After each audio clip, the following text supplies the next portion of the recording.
How's it going, YouTube? It's your boy Ron, and welcome back to another episode of Let's Play Pikmin 2. In the last episode, we had went back to the Awakening Wood, and we grabbed more treasure, and most notably, we did grab the geographic projection, which allowed us to unlock the next area, the Perplexing Pool, which is, of course, in today's episode, where we're going to be our debut exploration here. Let's go ahead and start getting over to the new location now, because there is quite amount to do here. We're going to try to do as much as we can, and hopefully get at least 2 objectives done, 2 of which I'll explain in just a moment as we see our initial arrival. And you probably already saw it right there, that's one of them.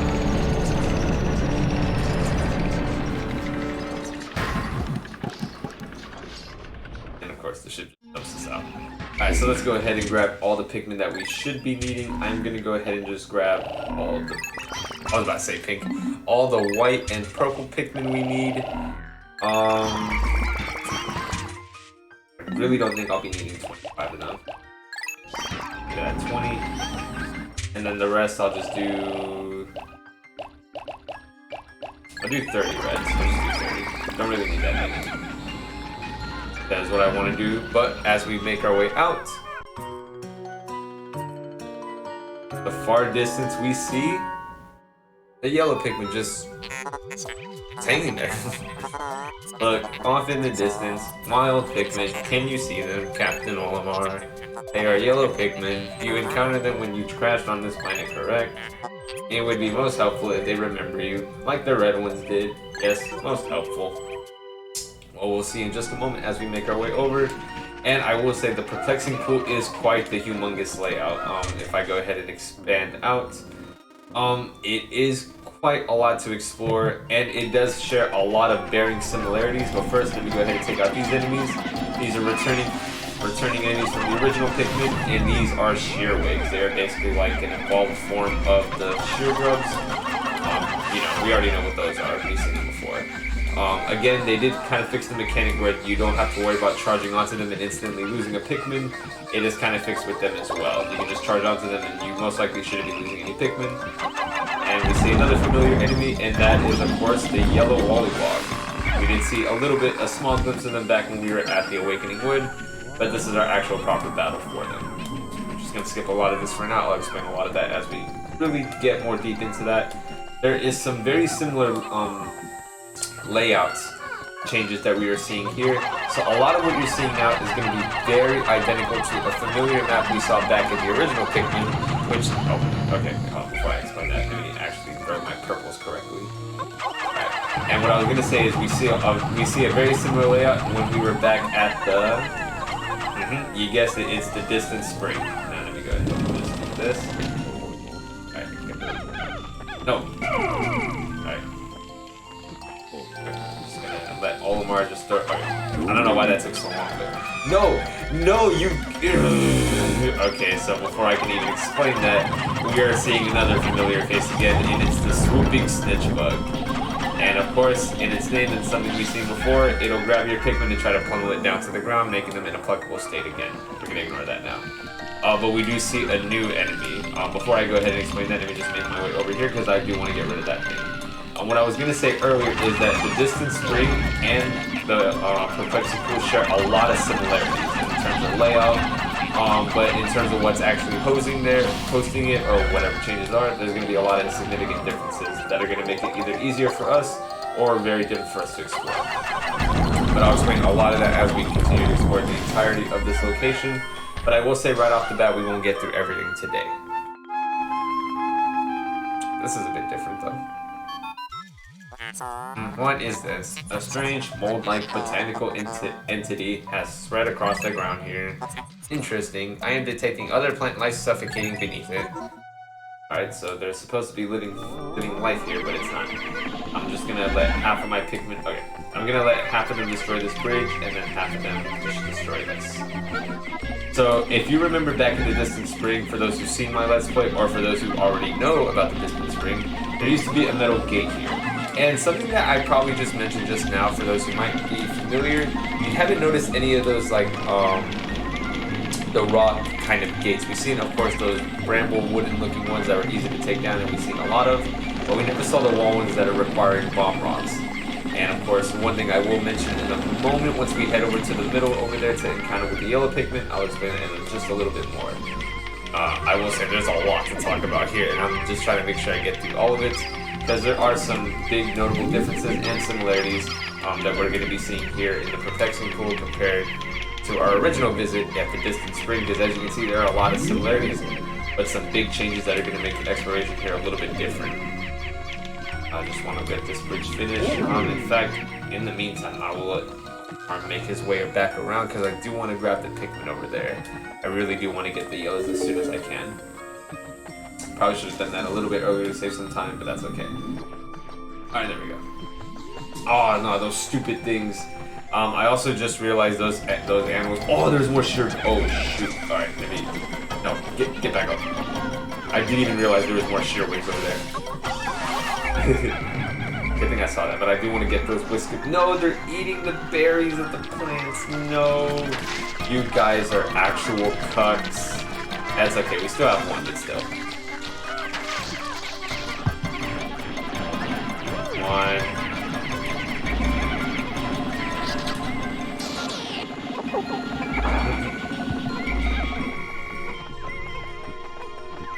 I just grabbed that remain. Oh, you guys think you're so clever, don't you? Yeah, alright. One thing I do want to do is go ahead and take out this new enemy right here now that I can actually properly introduce it. It is part of the Bulbor family, but it's a new species, and it's the fiery Bulblacks. And in its name, it's fiery. Only red Pikmin have a good time of handling it just because it can actually handle the hot surface that it has. Other Pikmin may suffer just a little bit. I do want to get my whites all the way around it so they can just get started working on this. While that's the case, I will go ahead and grab my reds. And I will do one thing, and that is something we haven't seen yet, and while I throw it up there, and that is do this with the Ultra Bitter Spray, something that I was going to mention. I didn't want to do it this early, but I kind of wanted to just because this is just something very annoying to get. I don't want to risk losing Pikmin. We have used the Ultra Bitter Spray. Most impressive. This fierce beast became as hard as stone in a mere instant. The Ultra Bitter Spray extract seems to have a side effect that stops beasts in their tracks.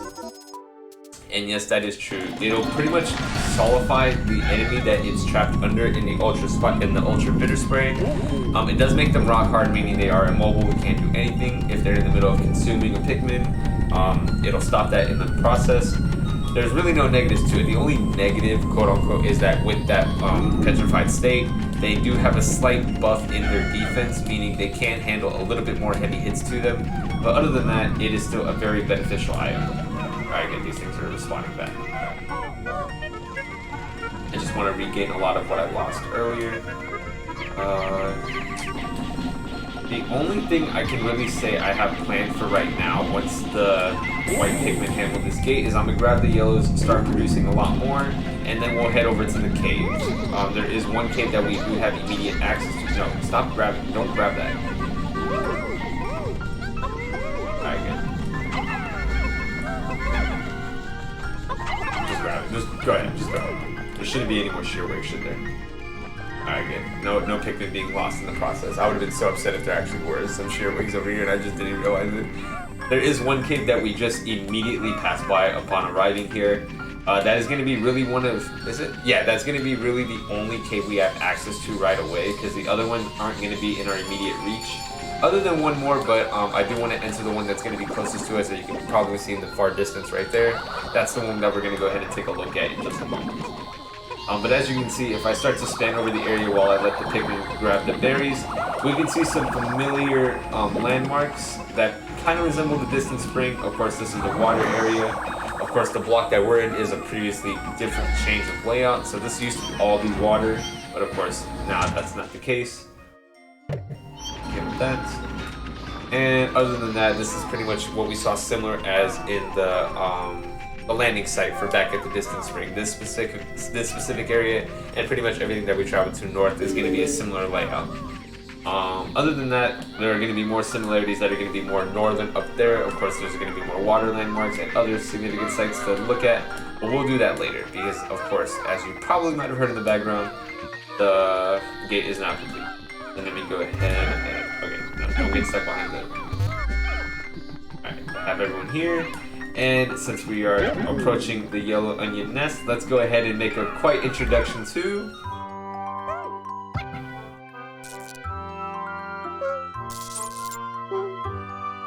the Yellow Pikmin. We reunited with them once again.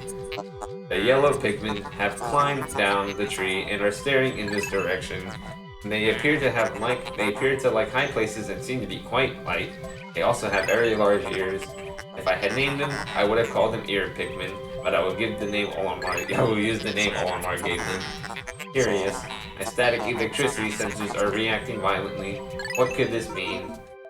Yes, and of course that is giving a hint that these yellow Pikmin are volatile. Or, no, that's not the right word. They're electric. They're electric, okay, that's what I'm trying to say. Yellow Pikmin have the ability of being immune to electricity. So one thing that is going to be extremely notably different from this Pikmin compared to the original is that they have a very unique ability in being resistant to anything electric, whether it's going to be gates like those or from enemy attacks. They have, of course, I guess, conductive abilities to where that isn't going to be a problem for them, and that's going to be extremely useful for us. Because, of course, if you guys remember, in the original Pikmin, really the only notable thing Yellows did was carry bomb rocks.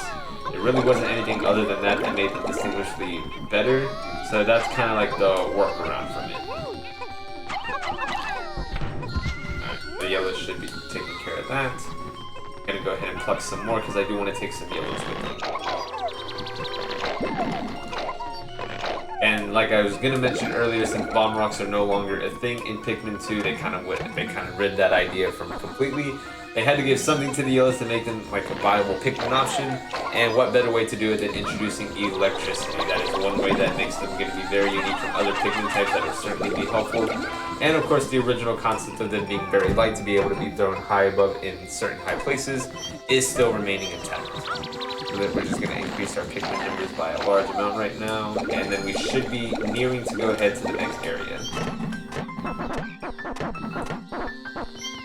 Go ahead and pluck some more. We are nearing the end of the day, but I'm not going to end the day right over here. I do want to go ahead and do one more thing.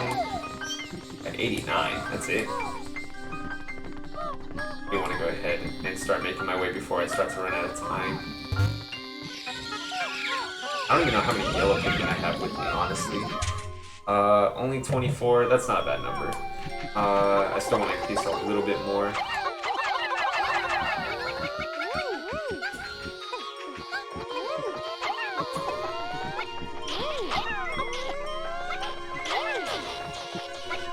Go ahead and grab some more of these things. I'm gonna grab the Yellows to let them go ahead and take it to the ship. And while that's happening, I'm gonna go ahead and have Olimar up here so that way Louie can gather the rest. So that way we should be okay. Because I am starting to run out of time, and I don't want to run out of time for this. Come on, guys, come on. Gotta be more productive. Gotta be productive. Come on, let's go, let's go, let's go. Faster, faster, let's go. There we go. So I'm gonna let them handle that. And then I'm gonna go ahead and start making my way over back to the to the yellow Pikmin onion. Right, if I don't increase my numbers by a lot, that's fine, that's not a big deal. But I do want to get all my Pikmin near me. I think we're about to get that message soon. That we're not supposed to have more than 100 in the field, is that right? Yeah, there we go. There we are. Yeah, we already knew this from the original, but of course some people might have played that first, and this might be the first one, so we'll go ahead and let the ship explain it all. Olimar, we have a crisis. The onion has stopped producing Pikmin seeds. It is a malfunction. Wait, intriguing. Readings show an increase in the number of Pikmin inside the onion. Apparently the onion will not allow more than 100 Pikmin on the planet's surface at one time. Captain Olimar, your report from your previous visit seems to be lacking some important details. Yeah, he just didn't want to say it. Alright, so enough of that interruption. I do want to go ahead and start grabbing the rest of these Yellows, and then I can go ahead and put them back in the ship. I don't want to have all this many Pikmin. I'll go ahead and put back 15.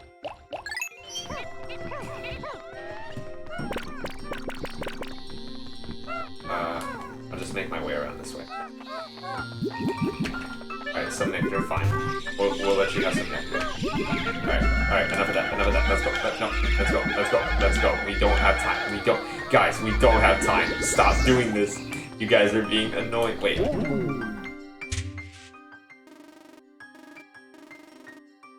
I'm missing 11. That shouldn't be the case. Wait, was that? Where am I missing an extra one? Do I really? Oh, I have 11 at base. Okay, that's why. Okay, guys. You see how I got so worried that I was losing a majority of them? Alright, so I have all of them. I have all of them. Gotta make my way over because we gotta get to this cave real quick before we start losing too much daytime. Alright, and then Louis is gonna make his way over now. Guys, why are you huddled over there? Now, what are you doing? Stop wasting my time. We gotta go. We gotta go right now. We're wasting time. Alright, so now we can go ahead and approach the cave if I can actually get there. Alright. My sensors are giving out foreboding signals, whatever. These signals could very well mean that this hole is filled with wretched, nasty bugs. This is program terminating bugs.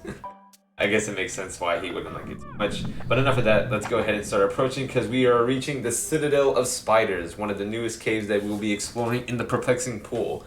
So of course, as we see on the top, there is fire elements and of course the newly introduced electric elements. We will be going ahead with all 85 Pikmin. So we have 30 reds, 20 yellows, 15 whites, 20 purples. That should be good enough. We don't need to bring 100. Alright, so enough of that. Let's just go ahead and start making our way in. Alright, based on the time, I believe I will only have enough time to go ahead and just explore one floor, and then we will go ahead and call it a wraps. But we'll just go ahead and give an introduction to this location now.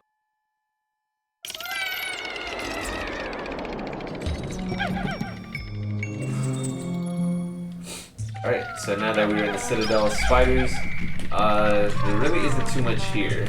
We do see some skitterleaps. These are new enemies. They aren't harmful at all. They basically just roam the area and kind of just brush off Pikmin, so you don't have to worry about them. But we do see some shear waves. Those are dangerous. Make sure you get rid of them as quick as you can and make sure you find all of them. Explore every nook and cranny because you don't want to see one just appear out of nowhere and then you lose a Pikmin unexpectedly. Die. Okay. I want to make sure I explore every... Yep, there we go. See, imagine if I went to the ending area and I didn't even see that. Just accept your fate. Jeez, these shear waves get me so annoyed. Okay. I think there's just one extra area I didn't... Oh, no, that should be everything. But I want to go ahead and make sure I got that side complete. Because I just want to make sure I got everything I can. Yeah, just more skitterleaves. Like I said, they're harmless, so you don't have to really worry about them. But I do want to still collect them for remains. They are still going to be enemies worth some type of Poco, regardless. Right.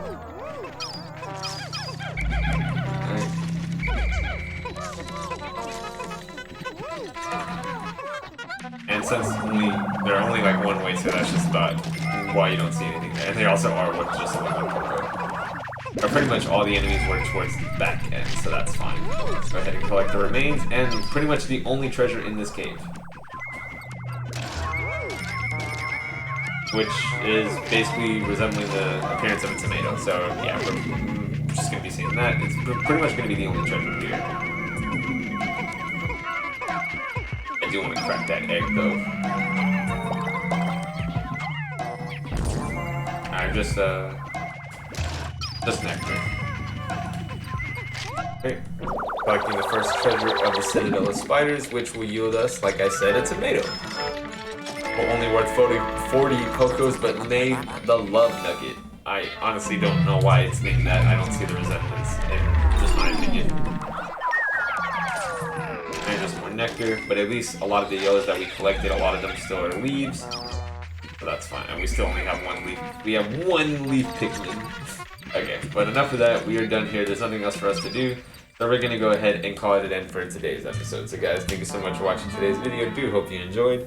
So just to recap, we did enter the Perplexing Pool today. We did explore a good amount of the surface area. We did collect, of course, the Yellow Pikmin. And we have entered the Citadel of Spiders. In the next episode, guys, I do plan to go ahead and try wrapping it up here. There aren't too many subfloors here. I'm going to go ahead and... Like this guy, I didn't even see. But by the time he takes it over there, that'll be fine. That won't Well, he is taking quite a while, but no big deal.